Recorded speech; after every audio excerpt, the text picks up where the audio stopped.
How strong is an ultra heavyweight brown belt world champion?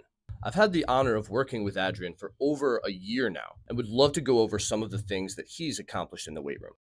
So let's take a look. If we're trying to figure out how strong somebody is at a glance, the hinge is a great place to start. And there were some variations like the Zercher deadlift that he was less familiar with, in addition to some blocks that we did with more familiar variations like the conventional deadlift.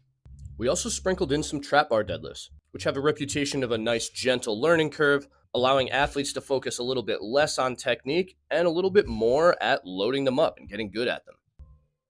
It's a 65-pound bar, by the way. Some people are just built to squat. And if this is any indication, Adrian has great levers for squatting. Not only are these raw numbers impressive across a couple variations of squats, but it's worth noting none of the videos that you see here are done particularly fresh. He's regularly hitting comp class multiple times throughout the week, and strength training naturally takes a little bit lower of a priority than jiu-jitsu.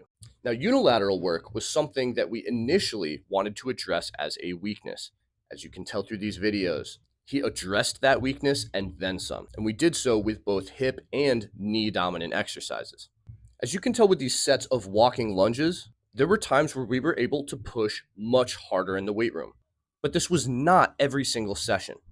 We pushed hard when there wasn't a competition on the horizon and would do things like lunging with 145s in each hand, but many of his sessions were much more dialed back. This guy was also just built to pull. The 145s for a dumbbell row were a regular occurrence, and I wish I had better footage, but bent rows with a little bit of body English, he was able to rep out 365. Truly special. Most of these things might not be that impressive when you look at a weight class that doesn't really have an upper limit. But these next couple categories really sets him apart from his fellow competitors. Here you can see a bunch of body weight based exercises like toes to bar or weighted pull-ups, finishing with an iso hold at the top, and even doing more advanced techniques like weighted negatives with a 100-pound weight.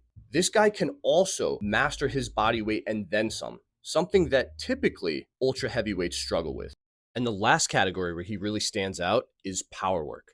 He doesn't just produce a lot of force, but he does so quickly. We do this through various jumps, loaded movements like push press or med ball throws, and deep tier plyos. He's also got great grip endurance. The 203-pound kettlebell challenge he did for over a minute and probably could have gone longer. Hope you learned something from the deep dive, and be sure to give him a follow. This guy's going to be special.